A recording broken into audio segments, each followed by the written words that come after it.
Okay, so it would be very helpful to hear from one or two of you about how the practice has been going during the week. If you have any questions or any insights that may have occurred, or just what's been difficult, what's been easy, what's been interesting, any reports from the battlefront. Sometimes it is a battlefront, isn't it? Sometimes we have to fight a bit of a battle to keep the practice alive and stay there. And sometimes it's not a battle. Sometimes it's just can be more like a nice cruise. How's it been for you? Anybody? Well, can I ask a question? Yeah, please do, David. Does a guru devotion following spiritual guide, does it mean that you say that you view the spiritual guide as a Buddha, and it said that a Buddha does not tell lies? So how literally do you take that in terms of a person who's in front of you, that this you view as your spiritual guide or guru? You know, anything they say is the truth, no questions asked. What happens if they give advice, you know, that you think, oh, that doesn't sound right? Like, I think you should drink orange juice all day, you know, something like that. They might not be directly related to spiritual matters, but you know, I mean, where does it all sit in terms of viewing what they say as being the truth or not? Yeah, that's an extremely important question, David, and we could usefully spend a whole evening exploring that question. And it's a question that some of you may know. It's come up in quite a sort of acute form within our community recently about the behavior of certain gurus. So yeah, pause the recording, sorry. Two main things to say about it. One is it's very important to exercise great care in who you decide to adopt as your guru, your spiritual teacher. It's not a decision that should be taken at all lightly. You need to be very certain it's the right person. And that minimizes, hopefully, the risk of the situation you described, David. But nevertheless, it does happen. And more than once in my time in the Dharma, I've come across cases where people had every reason to believe that the person that they were placing their trust in was completely reliable. But then certain things happened that caused grave doubts. So the second thing to say about it is the practice, when you ask, is it to be taken literally? I think that's a very wise formulation of the question. It shouldn't be taken in a simplistic, literal-minded way. You have to use your own wisdom and discrimination in following the advice of the guru or not following it. And it says very clearly in the primary root text, you know, that the teachings on Guru devotion are summarized in a very important text called the 50 Verses on Guru Devotion, written in about the 1st century AD, I think, by Ashvaghosha, great Buddhist master. And it says very clearly in there that if the guru asks you or tells you to do something that you think isn't correct, isn't right, you should politely, you know, say, I'm sorry, I don't think I can do that. You know, you shouldn't criticize the guru or have a negative thought towards him or her, but you saying, you know, doing a negative action, saying, well, I'm doing it because my guru told me to do it, it doesn't you know, it doesn't kind of disappear the karma of the negative action. Actually, you know, we have to, we are autonomous. We're not devoting ourselves to the guru in a mindless sort of slavish manner at all. It's not like that. So seeing the guru as a Buddha is, I mean, one simple way to look at it is simply to not to have a critical thought, to not to think, you know, this is a negative person who's doing something wrong. You can always think, well, there may be a deeper reason why they're doing this or why they're saying this. And although you say, you know, the Buddha never lied, the Buddha sometimes gave teachings that were indirect. So, for example, in terms of the teachings on emptiness, there were occasions when the Buddha taught that there is an inherently existent self, because the people that he was teaching, it would not have helped them to hear the opposite. So, you know, and there are occasions when the guru says something to test the disciple. This happened to Milarepa. So if you remember the story of Milarepa, you know, those of you who know it, he devoted himself to this great guru, Marpa, after having followed some less pure teachers. He had practiced black magic and been able to kill a number of people by using black magic in order to get revenge for someone who, well, it was actually, I think it was an uncle who had, in order to gain the inheritance, had plotted against the father and killed the father and taken over the family farm and everything. So his mother had told him, you must, you know, get revenge. You must revenge this wrong that's been done. And he ended up killing, I think, 35 people.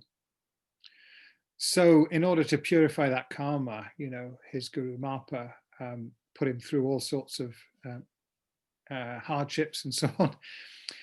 One of the things that he did was he took Milarepa up to the top of a hill or a mountain and said, down in this valley, these people are my enemies. I want you to create use your magic to create a hailstorm and kill them all, which he did. And Marpa then turned on him, you know, with savagely, you know, berating and saying, you should not have done that. And you've got to now bring them back to life again, which he then did. But the lesson there was, you know, even if I tell you to do something that is wrong, you don't do it. And that's really, you know, from one of the great Buddhist masters. And there are other stories like this. So I'll ask you something there, David. Yeah, please, Anne. How does that square with, but they may have a deeper reason? You see, it's tricky, isn't it? Well, the reason there was he was, you know, he was giving Milarepa a very, very sort of strong teaching. I get that. Milarepa had how did he know when he was told him to kill them that wasn't a good thing to kill them, because it might have been a deeper reason to kill them? I don't know. Perhaps I'm not expressing it very well. I'm sorry. No, I understand the question. The question Okay. makes perfect sense. Yes. In other words, what was the deeper meaning? Yeah, well, I mean, if you kind of turn that reasoning round on itself, though, he also had the clairvoyance to know that Milarepa's motivation was faulty. Yeah. So, I mean,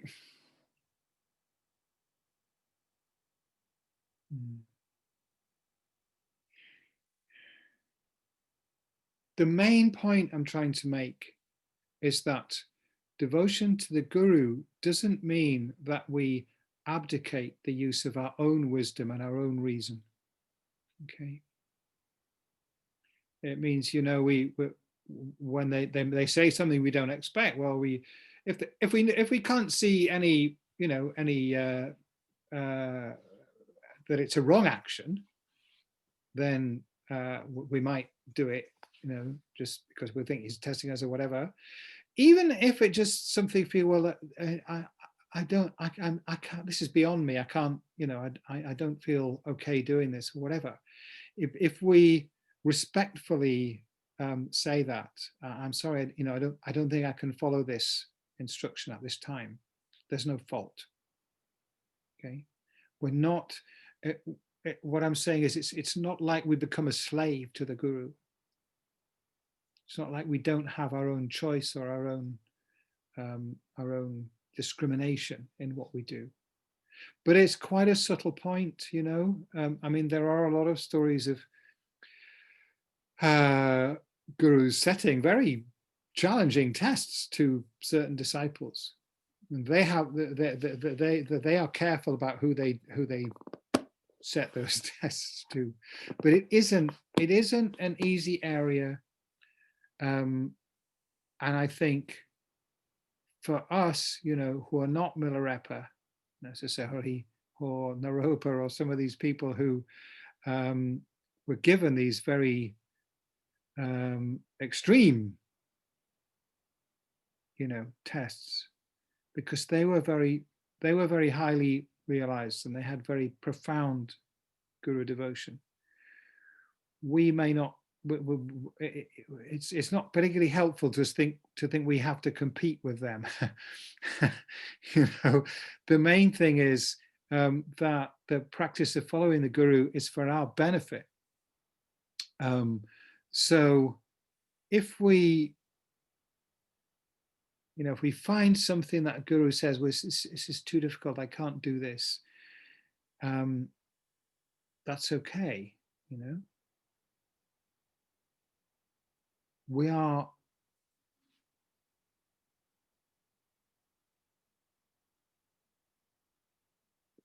guru devotion is something for us. It's for our own benefit. And so it's not like a dictatorial authority over us. It's more like a gift. But once we have taken someone as our guru, then having the thought, you know, having a negative judgment of him or her, that is very harmful to us.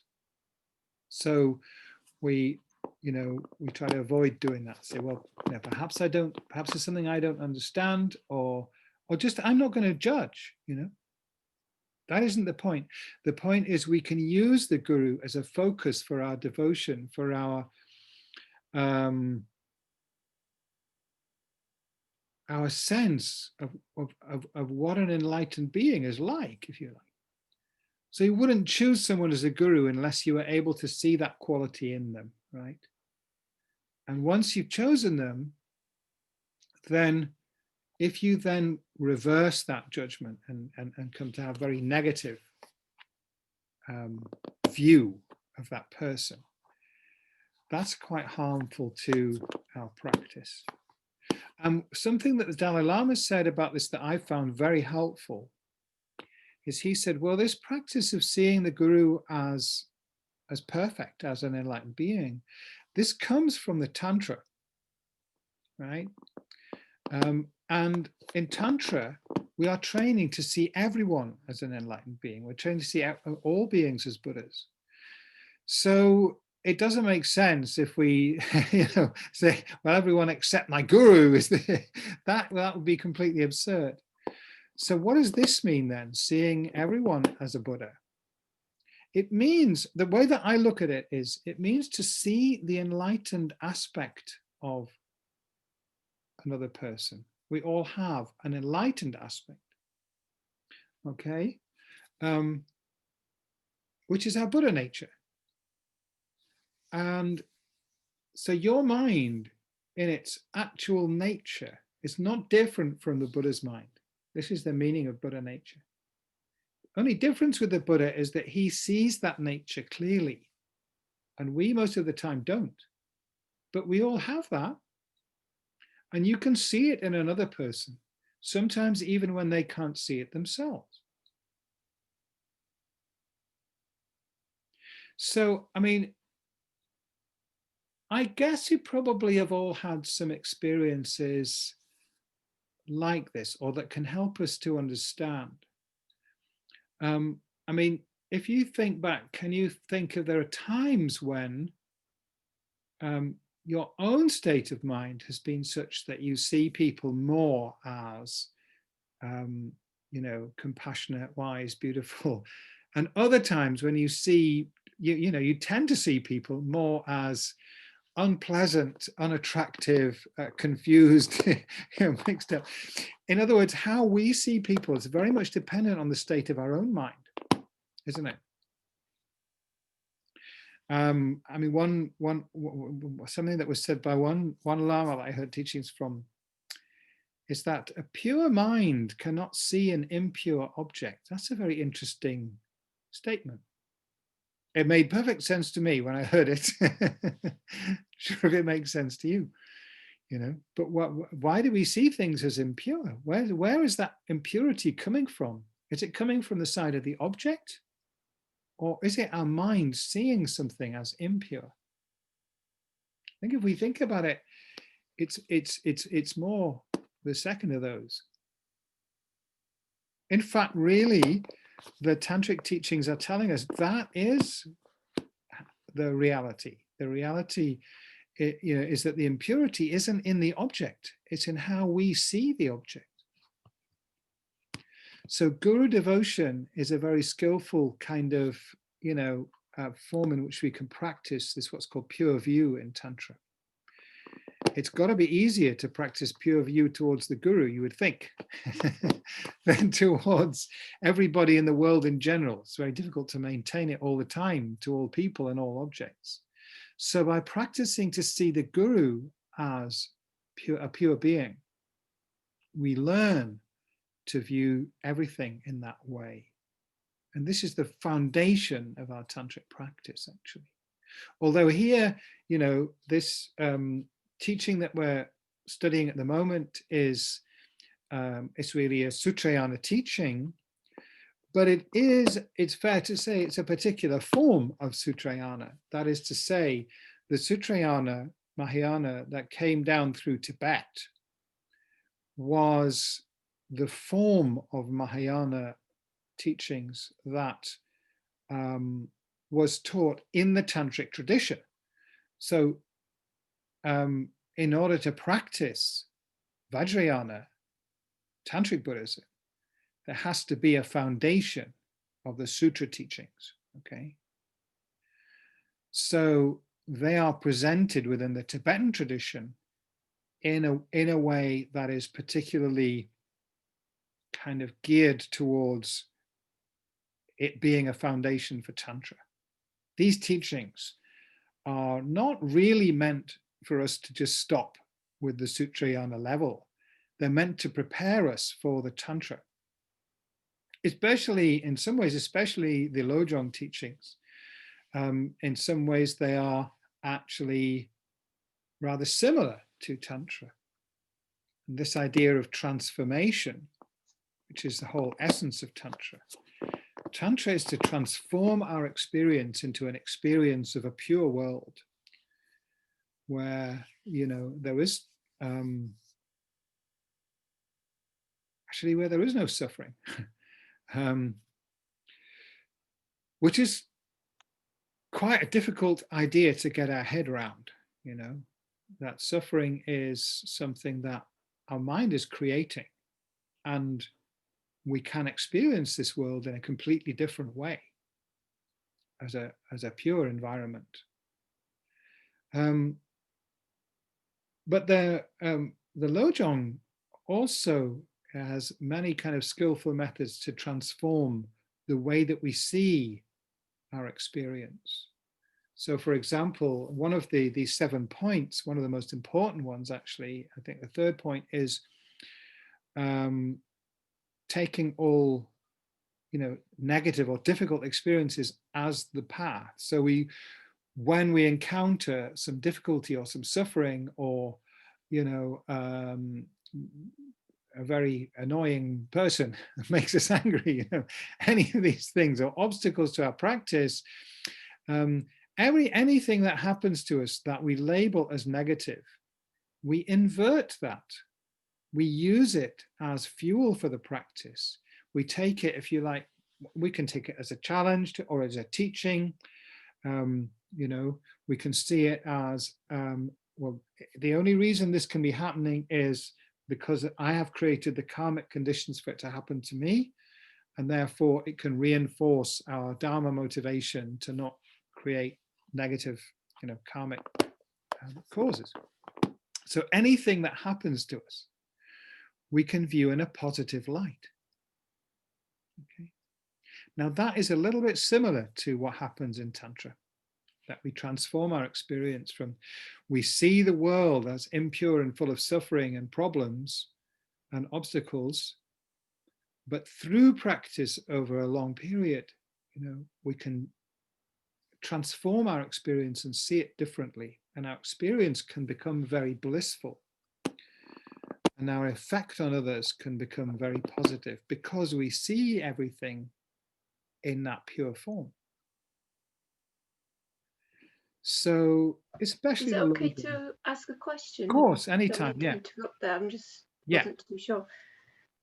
Kind of, if you, I mean, if you were seeing things as pure, would you still be acknowledging that others are suffering? Because it kind of feels quite black and white, you know, kind of go from suffering to impure to pure. Yeah. So yeah, would you still sort of acknowledge? Yes.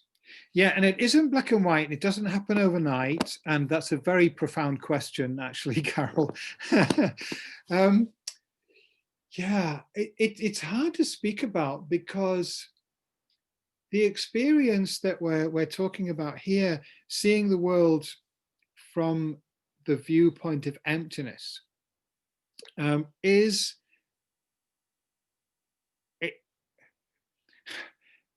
it is difficult to speak about because it is kind of fundamentally different from seeing the world from the viewpoint of inherent existence, which is very much how we tend to see it now.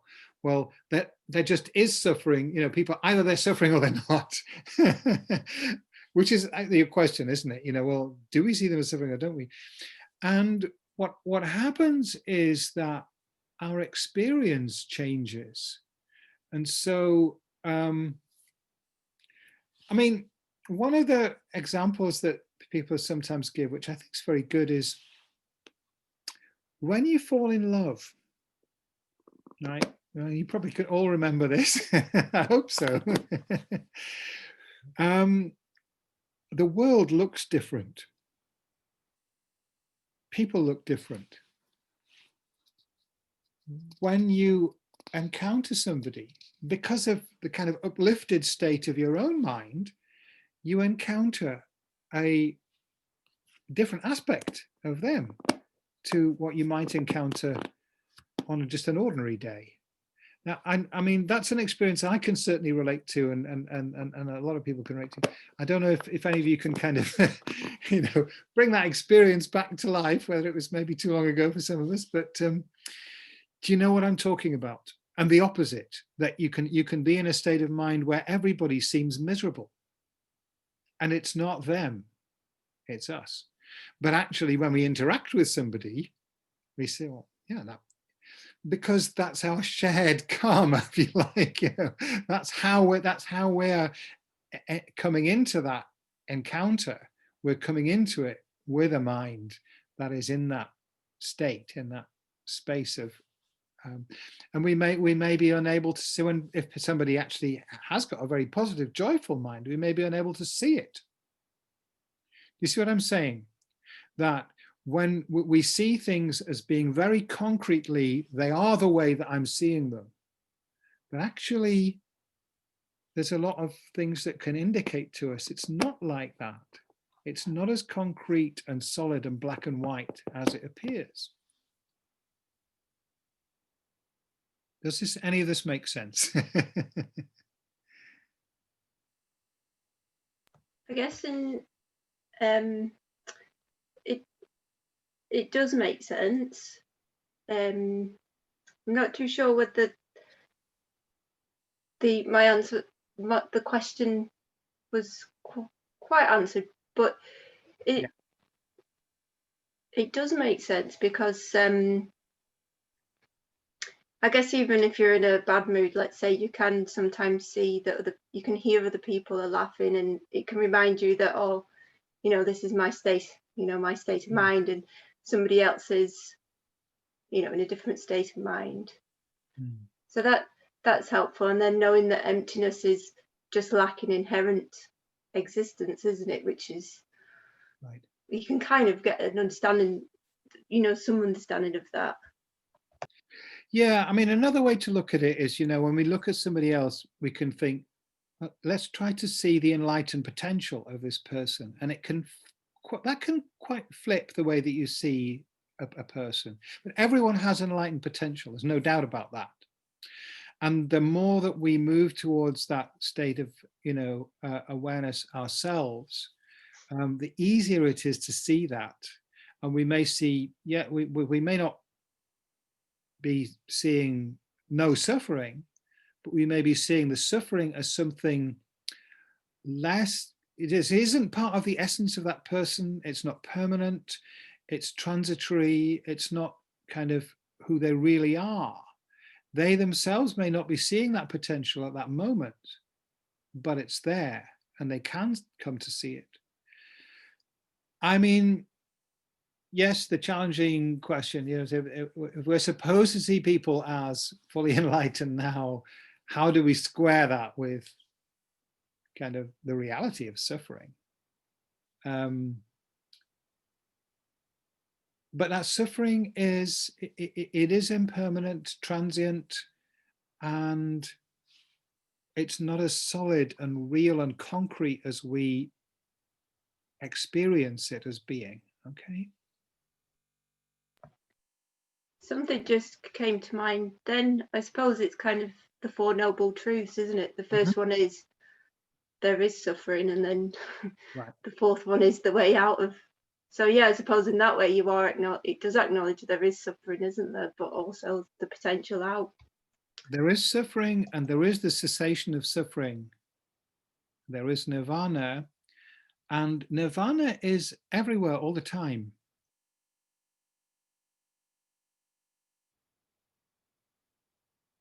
So that's something to maybe reflect on. It is very deep, and you know, it's quite, you know, these questions are very deep, and yes, you can't really, sometimes you can't give a black and white answer, as you say. You know, it's something to think about and come to your own understanding. I think that's very important. You know, I've shared some of the ways that I see it, but you may come to, you know, different words and thoughts that help you to understand it in a slightly different way. So we have to, you know, yeah, there isn't an answer on a plate in a box or whatever. There are some pointers, and there's an invitation to explore the question yourself, and you know, read, study, meditate, and think about it, and your own understanding will be much richer than anything that somebody else can give you, I think. So thank you for that question. Very good question.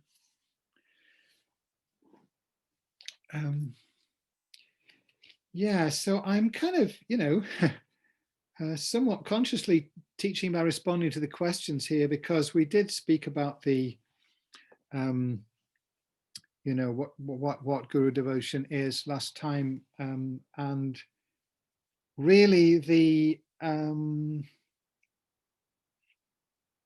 teaching in the text is quite a detailed meditation instruction, actually. So it's similar to what we did, but it's more extensive. I didn't want to, perhaps, I mean, we could possibly spend a whole session just doing this practice that is laid out in the text. It's a guided meditation and a prayer, visualization.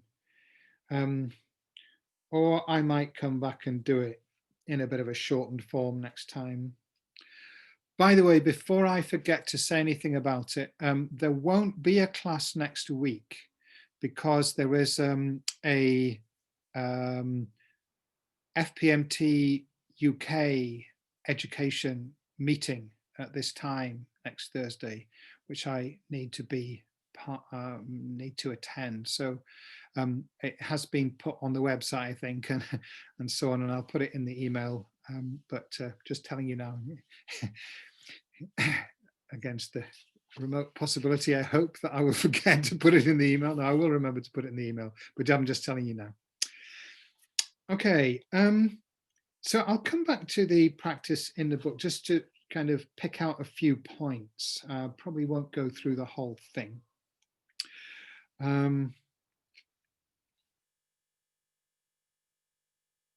But yeah, this first point that I mentioned last time, where it says, the correct way to train under a spiritual master is to transcend the mindset that sees the teacher as ordinary and instead to learn to see him as an actual Buddha. So that's basically what we've been speaking about.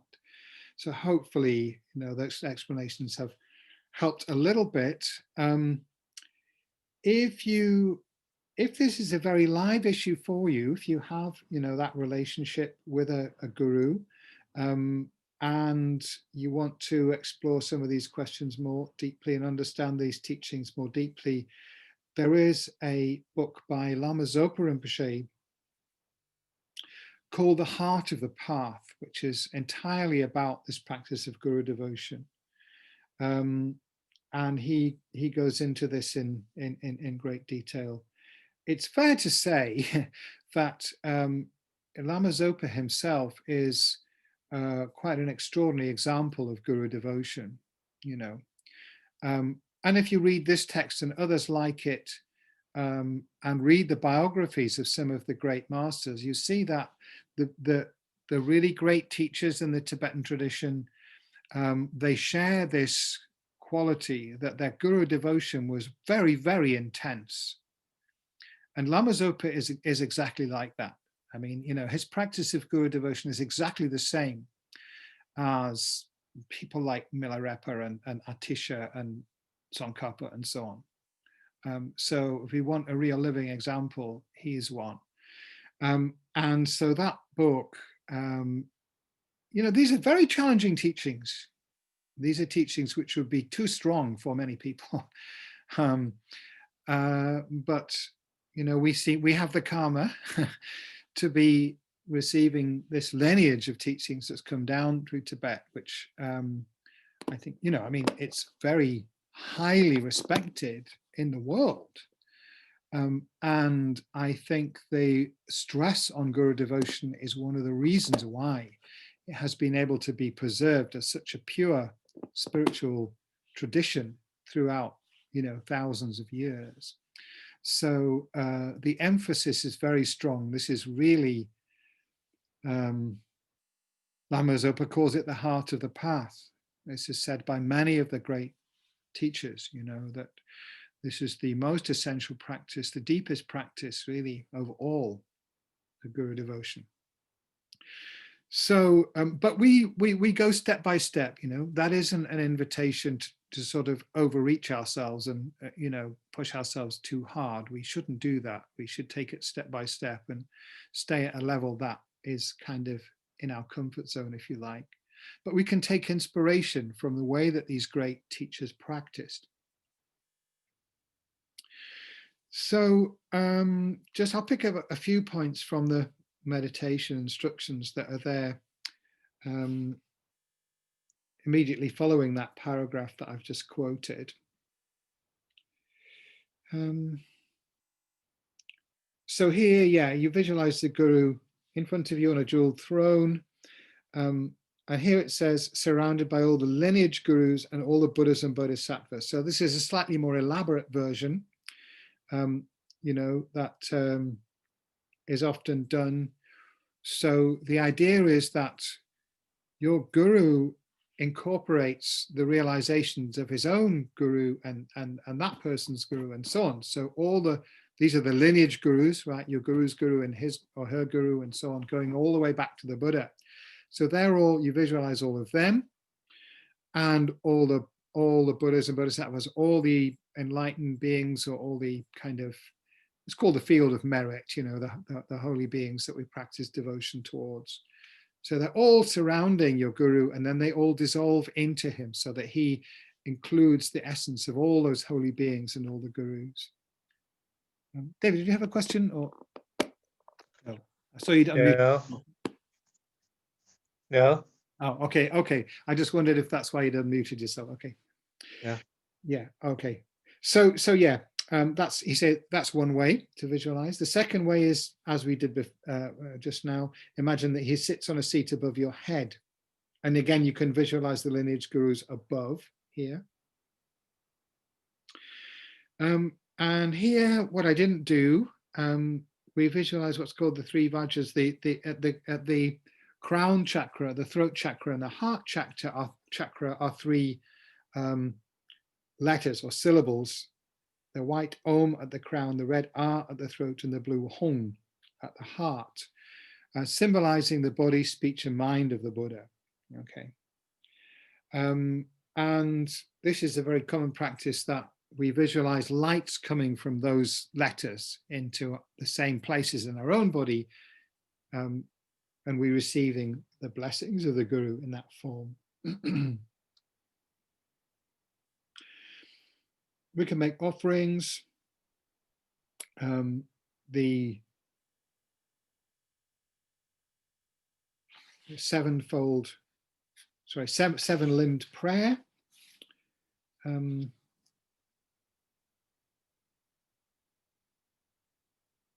Talks about the qualities of the Guru as well. And this seven-limbed prayer that's taken from a text called the King of Prayers is in there. And then the mandala offering that we did.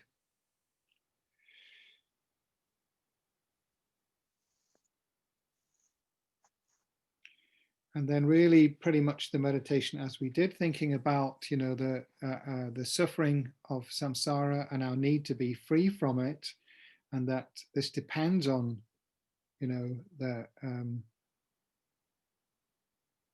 following the Guru actually. So taking refuge in the Guru and requesting the blessings of the Guru.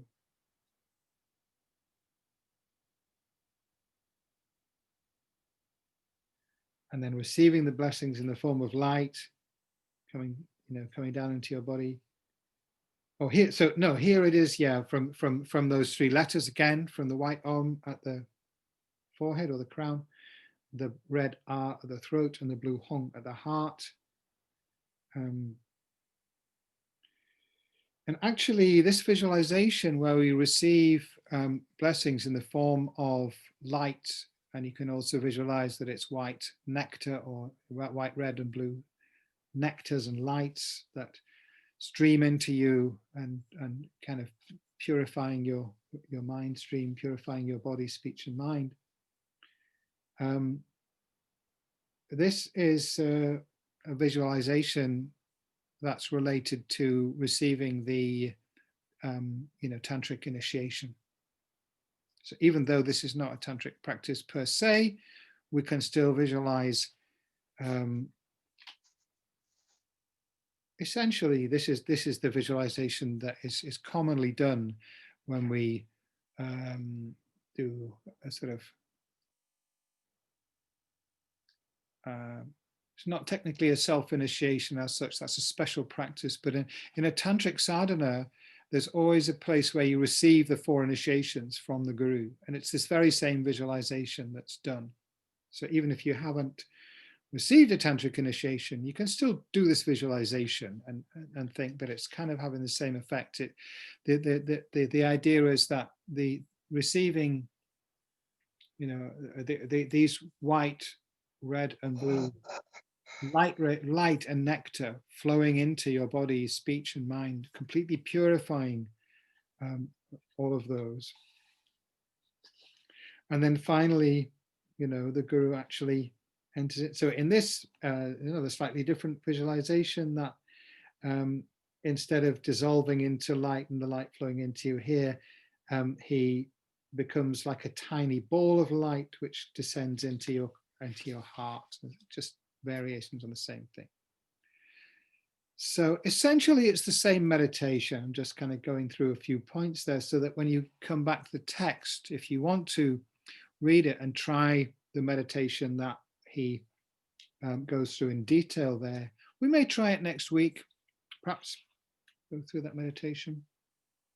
And the final point is unifying your mind with your guru's mind.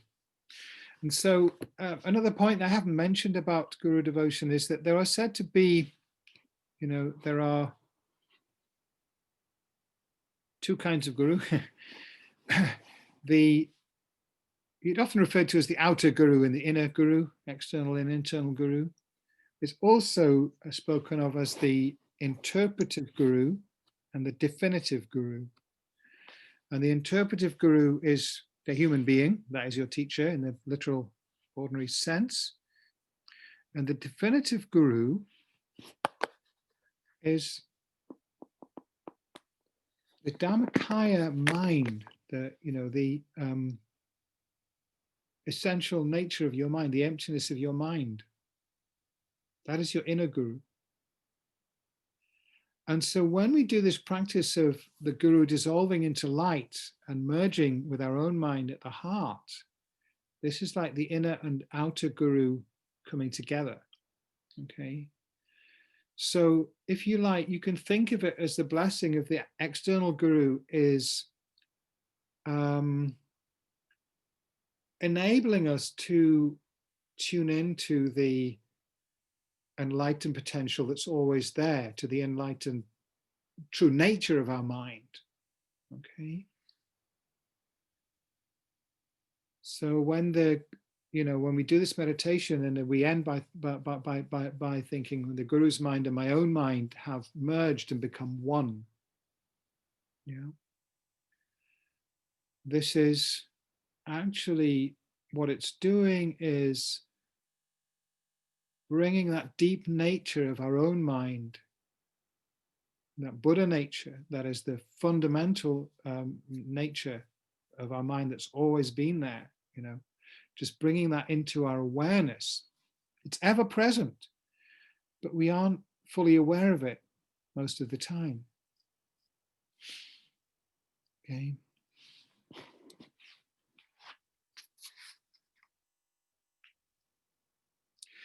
So here, this practice can be, and this is a very important part, by the way, of the Mahamudra practice. It's absolutely central to the Mahamudra, which we're going to do next year, looking at the present Dalai Lama's commentary on the root text by,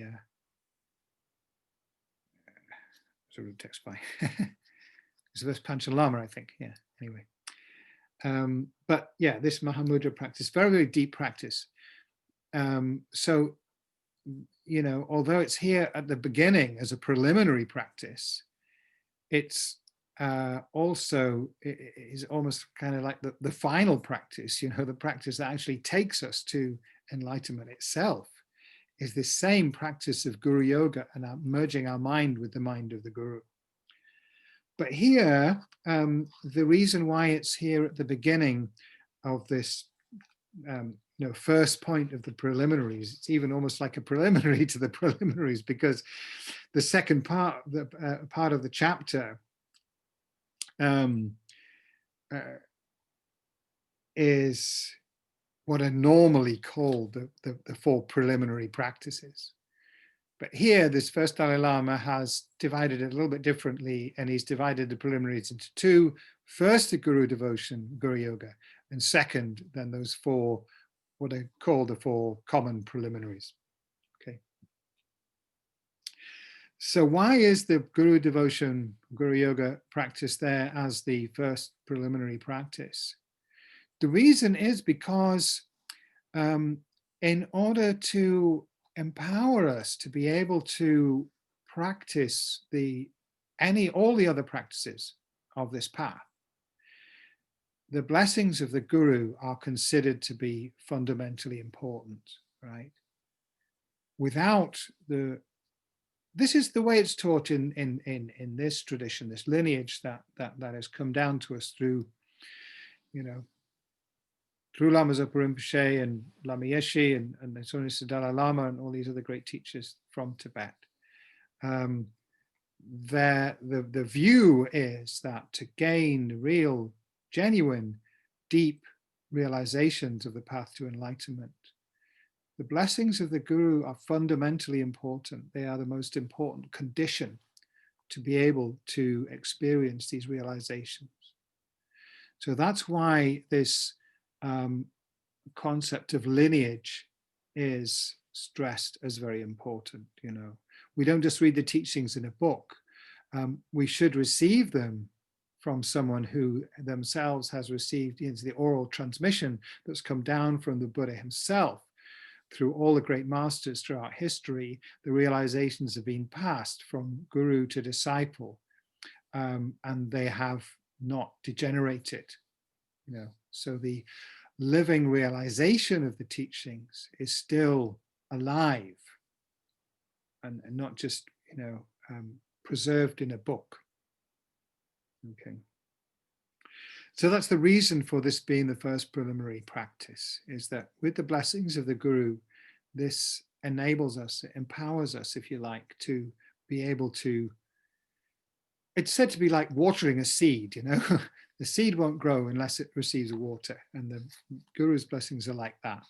So the seed of our, you know, our Buddha potential will begin to germinate and grow, and the realizations will sprout, if you like. So I'm not sure, am I going to go on to the next? Yeah, I think I probably will go on to the next section. But before I do, very importantly, I think I'll pause there to give some more time for questions, because, you know, this is a topic on which questions do arise a lot, and it's you know, although it comes at the very beginning, it is said that this is the most difficult topic in the this is in context of Lamrim. It's the most difficult topic to gain an actual realization of.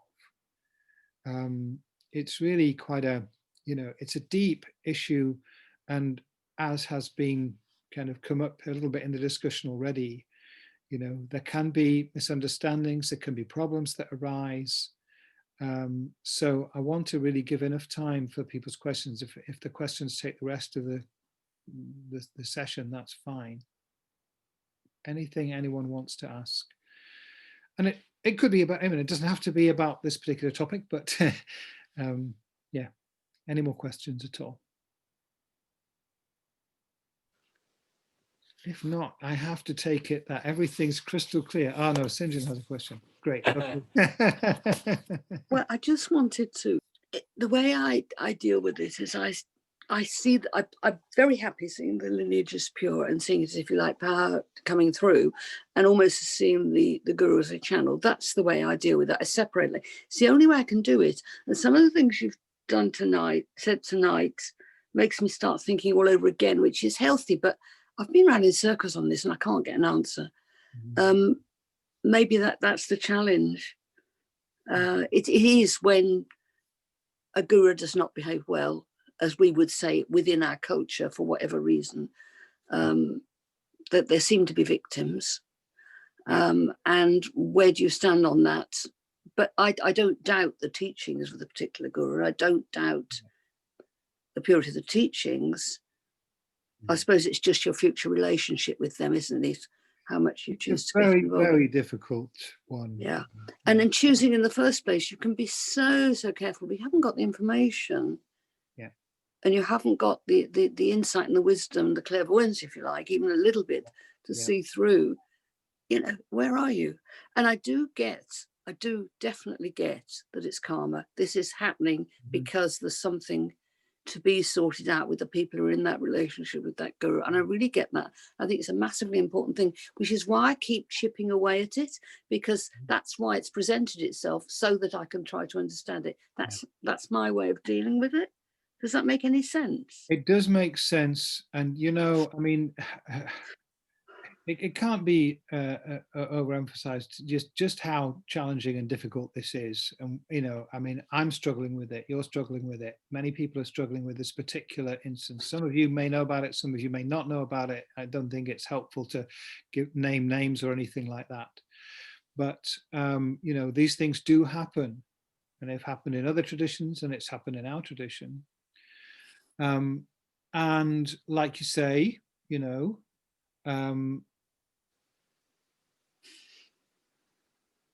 we can recognize that the teachings are pure. We can recognize that this person has a pure aspect, right? And that's what we're meant to be focusing on. And if we, and actually what we see is the impure side, it's also important to recognize we don't really understand everything about what that is and why it's there, you know.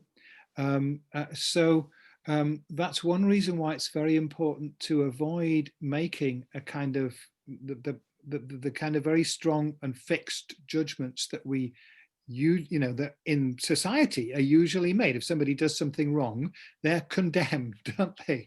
You know, we read in the newspapers this dreadful, terrible person that did this awful thing, you know, is it the people are demonized.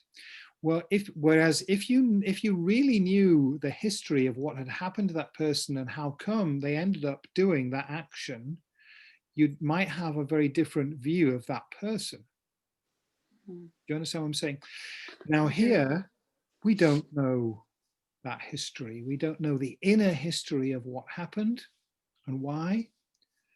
So it's better to not make any judgment at all than to make a negative judgment that is really based on very surface level of what's happening. Yeah.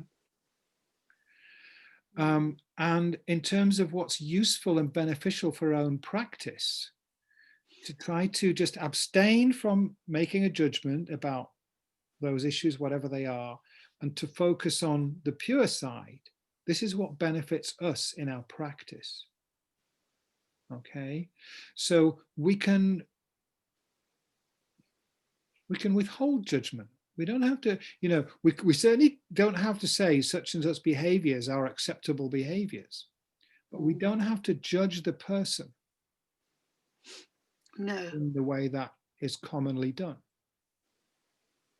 This is very difficult stuff, and I'm sorry in a way to have to speak about it, but I think I have to speak about it here because it is something that is alive in our community, and we, the whole community is processing this information and trying to understand how to keep our practice pure and correct, and you know, to acknowledge where suffering has occurred and that's not all right. Yeah. So thank you for bringing it up. You know, I didn't know whether to actually. I didn't know. Well, yeah. Now, but I understand the hesitation, but I think that, you know, as the Dalai Lama has said many times about these things, that things should be out in the open, and you know, we don't try and pretend that it's not happening. No, but if people haven't got doubts, you don't want to give them to them. That's the thing. Yeah. Thank you. That has helped, actually. Thank you. Yeah.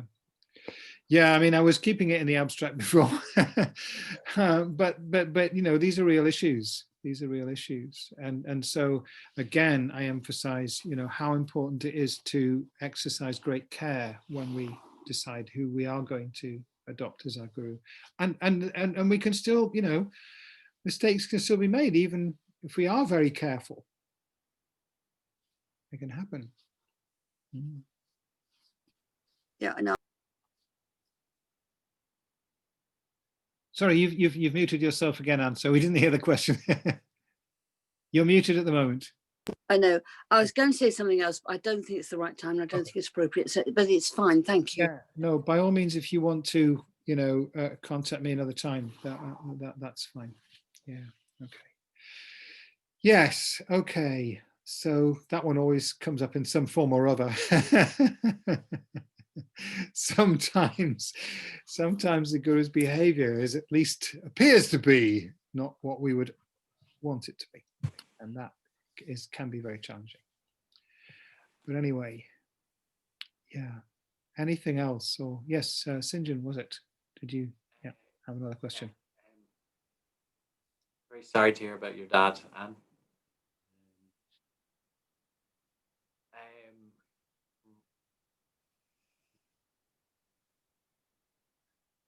Your sound is coming and going a lot, Sinjan. Oh yeah. Can you hear me now? Is that right? I don't know. It's coming and going. It's as if you've got a bad connection somewhere. I don't know. I don't think it's an internet connection. I think it's maybe a physical connection with the microphone or something. Oh right. Okay. Sure. Yeah. Sometimes there is a bit of a problem. It's a little bit better now. Yeah. Yeah. Okay. Yeah. I don't. I don't know. Whether this is best to have this question here or contact you afterwards or whatever, because I kind of feel like I'm kind of like, yeah. I mean, if the last question was very fundamental, I'm kind of going a few steps before that. I think. Yeah. I just struggle quite a lot with the Guru devotion, like as a full stop. And I've tried to work with it a bit in the last few weeks. And yeah, I suppose the thing that keeps coming back up for me is like when I encountered Buddhism for the first time, one of the things that really struck me was about, I don't know what the quote is exactly, but the Buddha's quote was, if I say something is gold, don't take my word for it, test it and bite it and, all these different things and satisfy yourself. And that really appealed to me. Like, I can understand the benefits or the potential benefits to the Guru devotion that you're talking about. It makes sense to me as a like that kind of devotion would lead to these different kind of progress in the path. But there's quite a big gap between those two kind of knowledges as far as I can, experience them. I find it very difficult. I mean, I grew up in a very Catholic culture, and I can't. Yeah, it's very difficult to square that kind of test it for yourself, kind of see how it works, and make your own judgment with this kind of absolute kind of devotion, belief, faith, whatever word you want to use. So yeah. Thank you, Sinjan. That is a really great question. I think it's an incredibly important question. So first of all, yes, the Dalai Lama is very clear and frequently, quotes those sayings of the Buddha about, don't just take everything I say on blind faith, test it yourself. Lama Yeshe was very, very strong on that as well. But there is a fundamentalist streak in Tibetan Buddhism. It has to be acknowledged. It's there. And so how do we navigate between these two seemingly conflicting, viewpoints that exist within this Buddhist tradition? Obviously, there's no contradiction with having respect to having an independent judgment. But yeah, if you've been brought up in Catholic Ireland, you know, there's another way of using religious teachings to, you know, to control people in a way that is, and I'm the not imagery too. I yeah. find the imagery is one of the really difficult because I find it so hard to separate them really. Yeah. So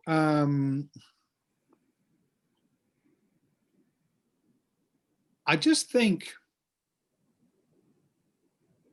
as I said before to Carol, you know, that it's an inner exploration we all have to go through. I don't think there is a cut and dried answer. I mean, you know,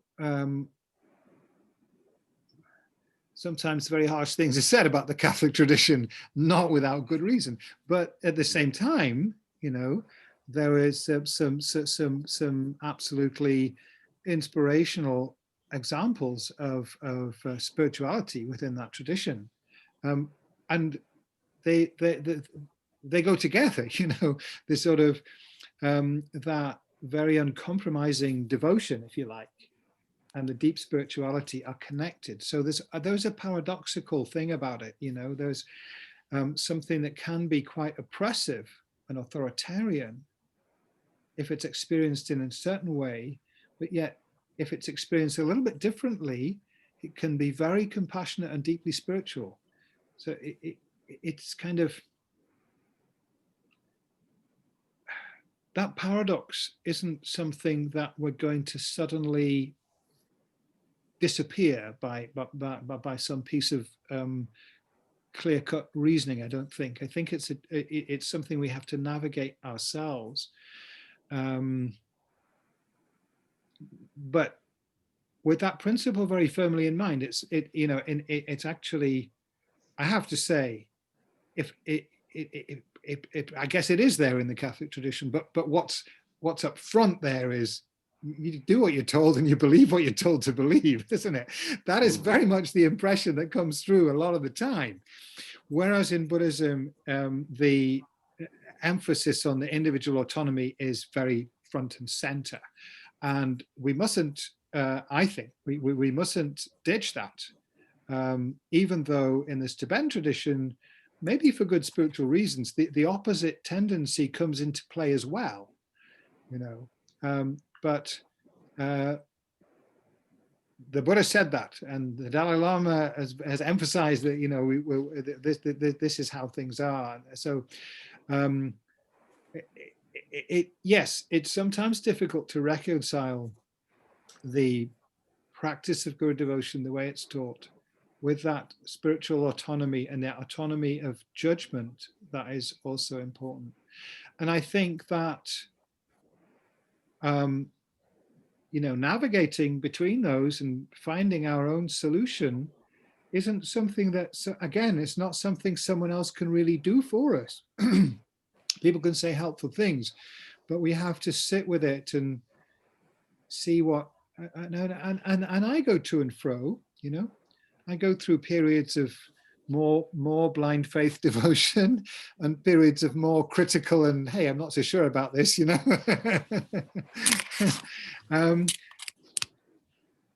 Yeah, I mean, and I think both are okay and both are healthy, and either one taken to an extreme is problematic.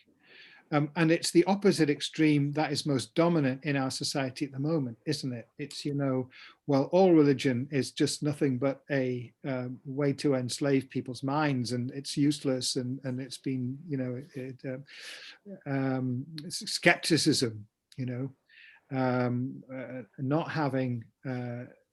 not being able to kind of generate devotion and faith towards anything is the dominant tendency in our society. It's just, yeah, of course, then, you know, very strong recognition of the autonomy, but the other side has got lost, you know. So I guess, I mean, I think, you know, Buddhism is always the middle way, isn't it? Somehow we have two extremes there. On the one hand, blind faith, on the other hand, kind of skepticism, which you know, and what do they call it? You know, I don't know, radical humanism or radical atheism, whatever. It's another extreme, which is not healthy. And somehow we need to find the balance in the middle for ourselves, because, you know, it's not just a simple sort of, okay, well, we've got an extreme over here, this is the middle. Sounds easy, but it's not easy to find the midpoint. It's not easy to find the balanced position between the two. And I think everyone has to find it for themselves. And it may change with time, you know, like I say, you know, sometimes I'm very much, you know, I'm being more fundamentalist, and sometimes I'm much more critical and skeptical. I know. they're both kind of valid, you know, attitudes, as long as we don't get too stuck in either one. That's what I think. Thank you. Cheers. Is it all right to share a personal experience that might be helpful? Yeah. I don't know how you are about. It's just that I'm going back a few years now, but I remember I really struggled with guru devotion. I mean, I still do, but not of the whole thing. I've accepted a lot of it. We won't go there. And I had my pictures. I've got my shrine just over here in front of me, and I had my pictures there, and I used to listen to these teachings, do what I could, do what we're doing now. And then one day I was on retreat, and I hadn't got a personal guru at the time, and I almost, well, it was spontaneous really, I hadn't planned it, asked this lovely person to be my guru, and he said he would. Now that was, I just couldn't, I really hadn't planned it, and I really hadn't expected what happened next. It was just, and I think in terms of energy, and I do anyway, I do energy work. So I think in terms of energetic connections, and that's what happened. And it was quite stunning. And I didn't realize until I got home from the retreat and sat on my cushion here in this room and looked at those pictures. And it's almost as if they were three-dimensional coming out of me. I didn't expect it. I hadn't thought, well, this is going to happen because I've done this. So to me, that is to do with an energetic connection and something. I mean, it's not there now in the way it was then. It didn't last. But you get these, well, I get these things occasionally. And even though I go through periods of doubt afterwards, remembering it now is good for me, because if I'm going through a period of doubt, I think, yeah, but you know, that happened. How did that happen? I don't get that. It's beyond the scope of my understanding. I don't know if that's helpful. But what I'm trying to say, there is something in it. I really, truly believe that because of that experience. Yeah, thank you. That's very helpful. And yes. I mean, of course, those openings or moments of realization are extremely important, and they're very real. And when that is occurring, you know, there's a real depth of certainty there, isn't there? There's no doubt. But then afterwards, a doubt can arise, and we can't summon the experience back. We can remember it, but remembering it isn't at all like when we're in it. So then, you know, you can wonder about it, and well, was that real? And you know, because what's happening now is, and this is a bit like what I was saying to Carol before about, you know, we go around thinking that what we're experiencing is reality, but what we're experiencing is just our experience. So when we've had a realization like that, but then we're back in quotes normal consciousness, it's very hard to fully make sense of what that experience was, because we're not now having it, and that reality is not now present to our mind. So we're trying to think about something that we can't access with our mind, because we could only access it in that particular state.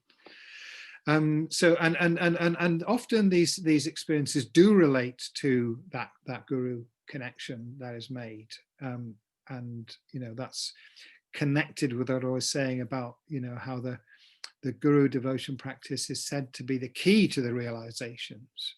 You know, it's like the door to all the other realizations. So it is very helpful, I think, and to say, this can be experienced as well. And I didn't, St. John, I didn't ask you, do you have a particular person that you relate to as a guru that you've kind of identified? You say, well, this is my guru, or is that still something that's out there as a possibility? I've kind of dabbled a little bit, but to be honest, what works a small bit, but it doesn't really translate, is more relating to, things like candles, mountains, the sky, that kind of thing. But obviously in a detailed kind of meditation like the ones we've been doing in the last few weeks, that it's very difficult to kind of tack that on. Sure. Yeah. So the reason I asked it is, and then I'll ask another question. What about the Buddha? How's what's your kind of sense, or what's your relationship with the Buddha? Is he an object of devotion for you in some way?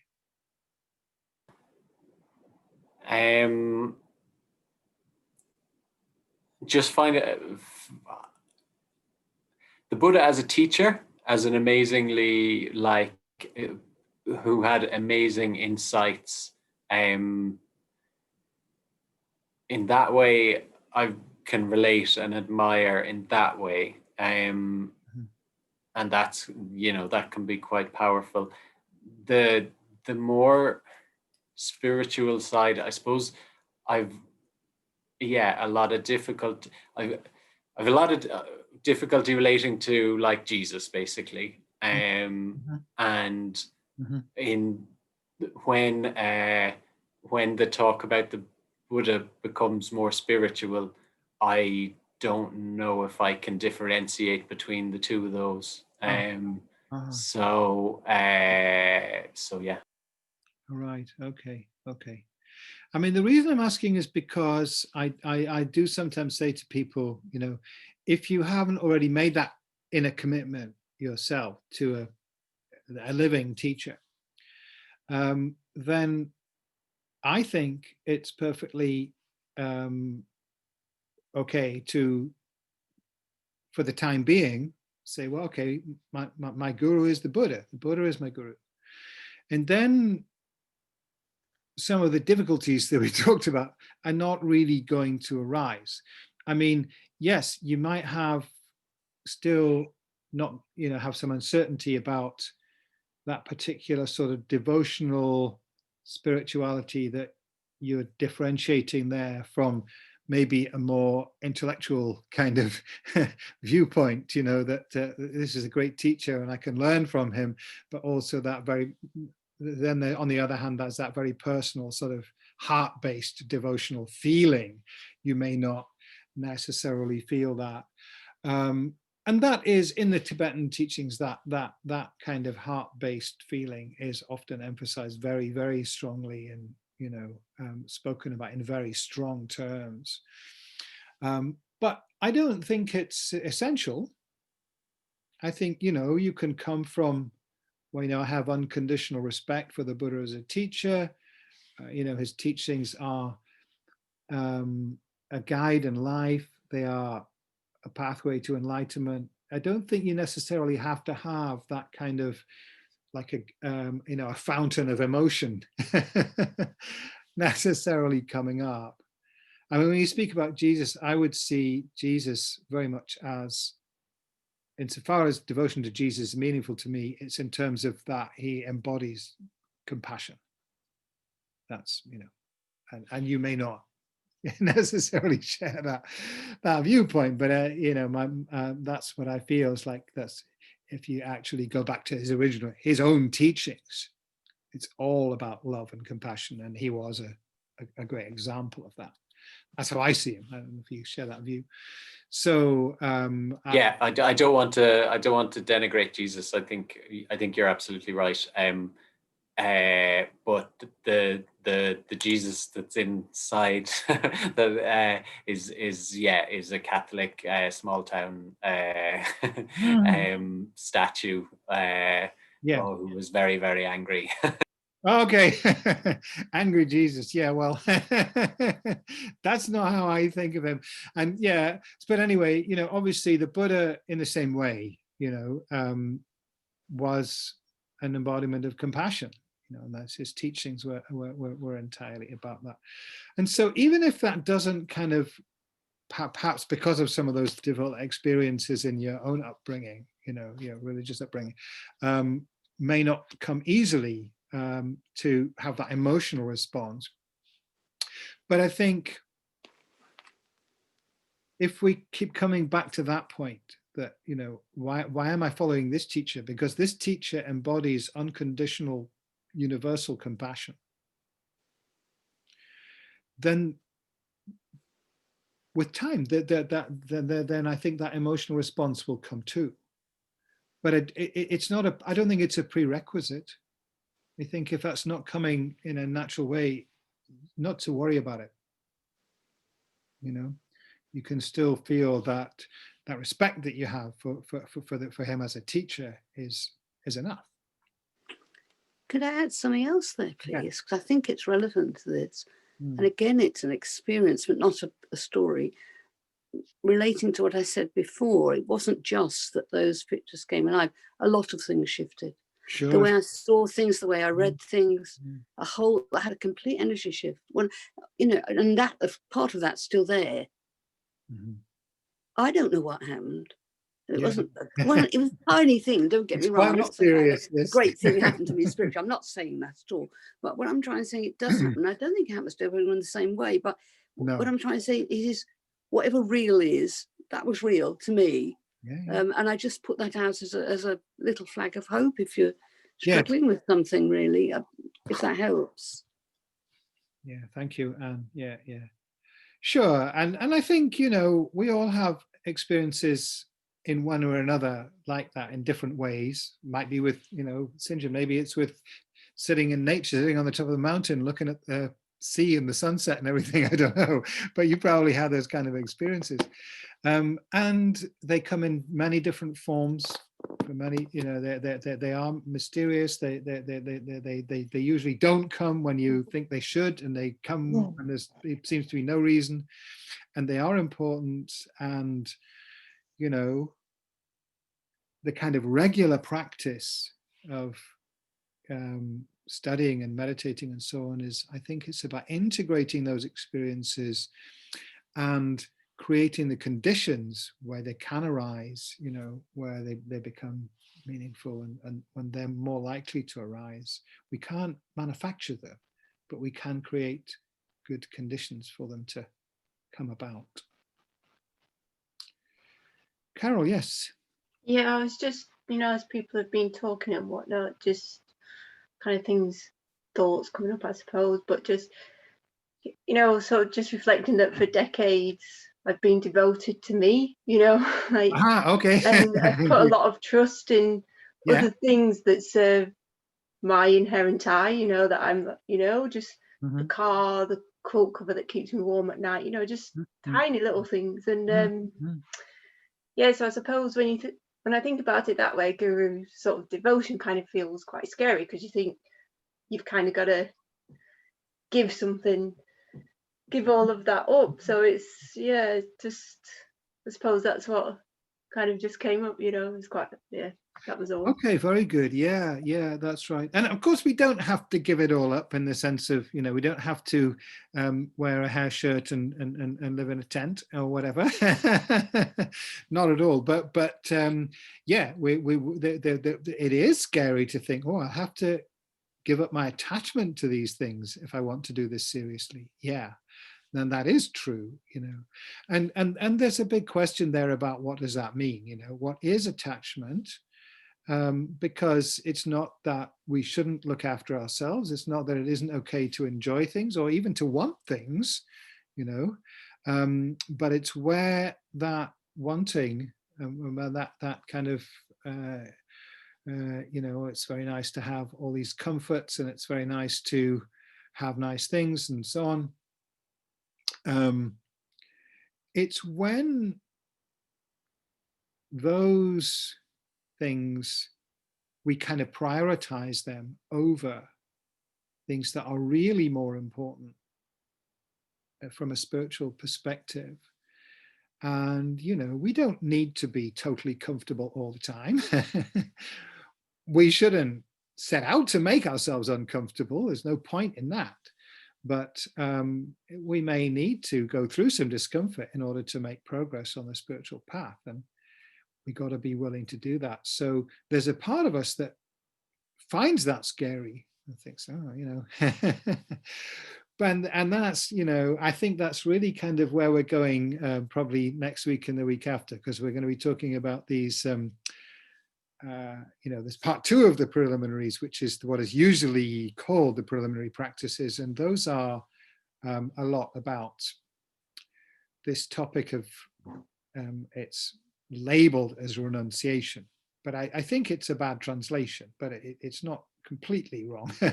You know, what are we renouncing? Well, we need to renounce the causes of suffering. It's not that we need to renounce all forms of pleasure and comfort and happiness, not at all. But where our attachment to sort of physical pleasures and material comforts and so on is actually a hidden cause of suffering on a deeper level, then we need to be able to recognize that, and we need to face the fact that what seems good in the short term, or what's attractive in the short term, can actually be creating bigger problems in the long term. And then we have some work to do, isn't it? Yeah. So thank you. Great. Well, I just want to say I'm really delighted that we've had such a rich and deep discussion this time, because that was my intention for this course. And I sometimes find people, you know, people sit and listen, and I say, well, have you got any questions? And no questions come. And I think, oh, well, I hope, you know, I hope that actually was of some value. But I think this discussion's been really rich. And this is kind of what I was hoping for from this course. That this is when I called it Deepening into Dharma Practice. It's this kind of deep discussion that I was hoping would come about. And so I'm grateful to all of you for those questions and what you've shared, and you know, the seriousness behind the questions. So I'm feeling encouraged. And so we've got a few minutes left.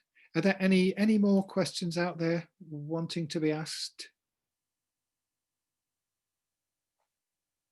If not, perhaps we'll finish with a few minutes meditation. Okay, all right, let's do that. So actually, I'm going to relight the candle on my shrine first.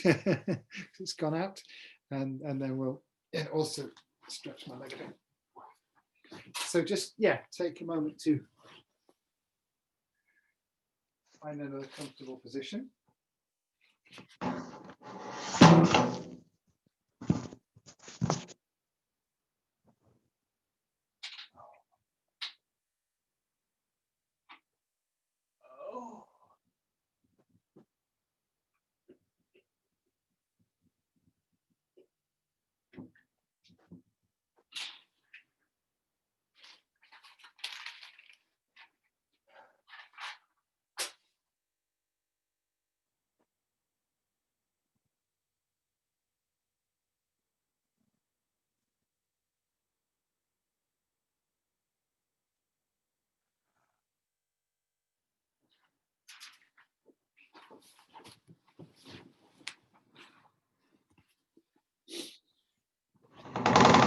Okay.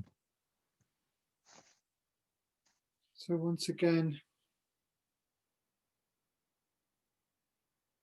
come back inside the body to that inner space.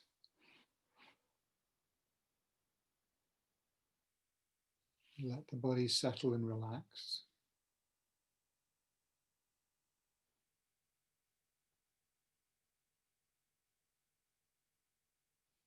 Take a couple of long breaths to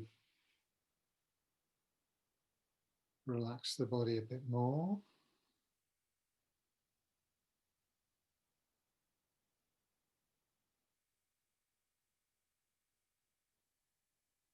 And focus on the breathing.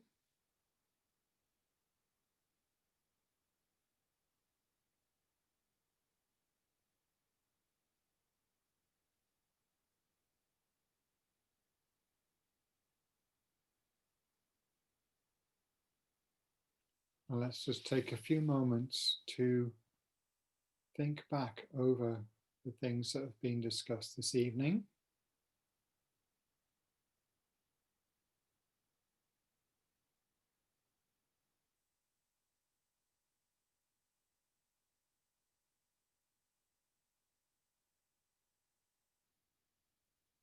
The question of the importance of having a spiritual teacher.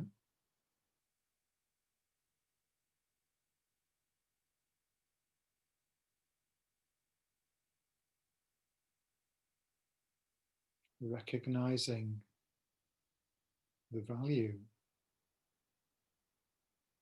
of what the teacher brings.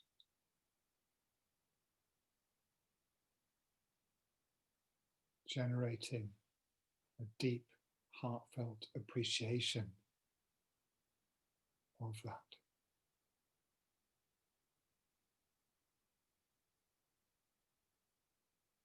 So whether you have a living human guru in this lifetime,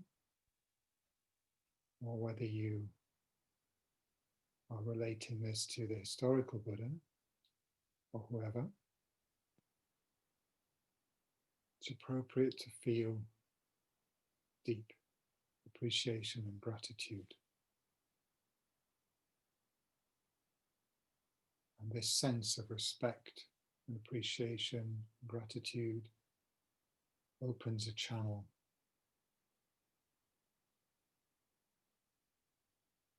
through which the spiritual inspiration can flow from the Guru to you.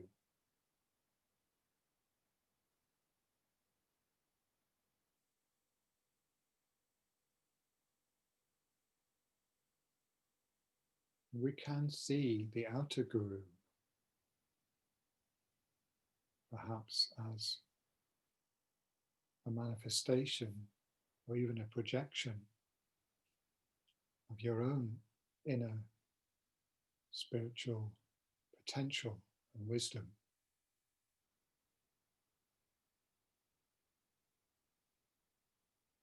The Guru is the one who has the ability to reflect back to you your own enlightened potential.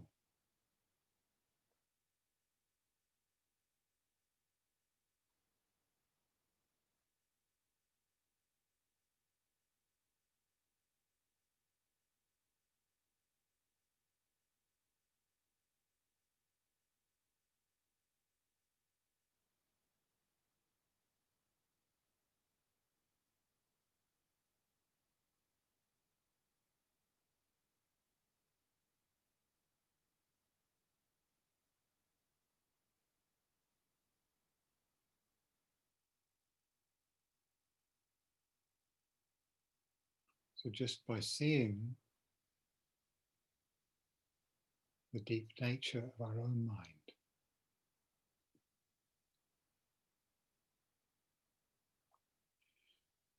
in a way, this is really what is meant by enlightenment.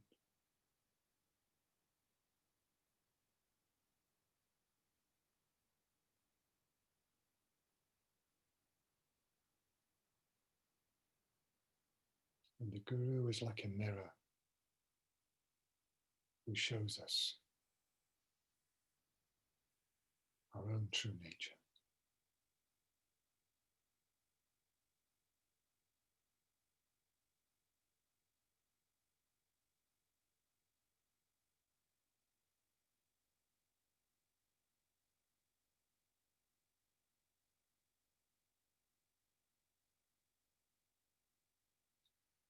And so we can rejoice in having spent this time in a very meaningful way, exploring these deep spiritual questions with an open mind, sharing our experiences with one another, questioning, discussing, reflecting, meditating, and then meaning.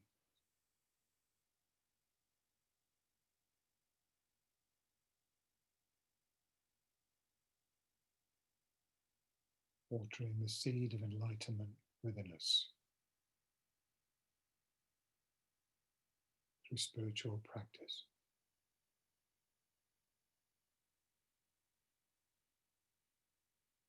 And let's dedicate that positive potential,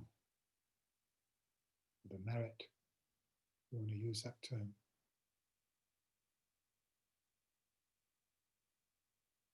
towards our own continuing unfolding of that potential towards enlightenment. May that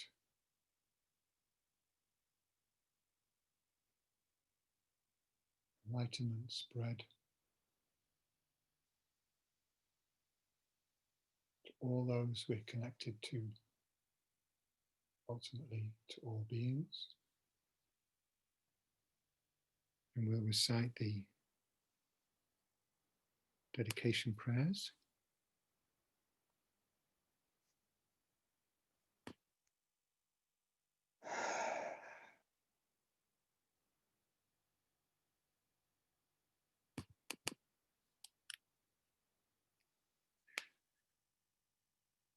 May the precious bodhicitta that has not arisen arise and grow.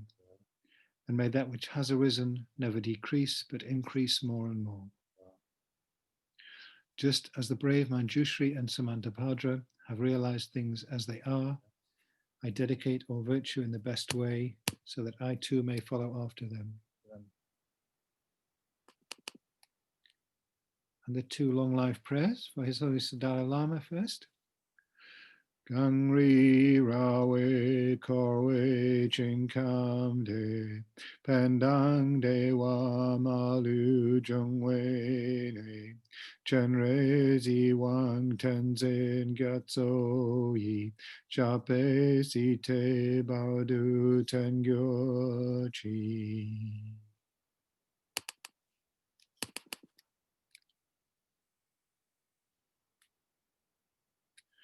Tu Tzu Chang Jing Jam Gun Gyal Wei Tenzin Kyong Pel Wei Kunzo Dog Po Ze Chok Sum Kor Wei Legman Tu Dru Padak Sok Du Je Gun Du Shap Ten Shong.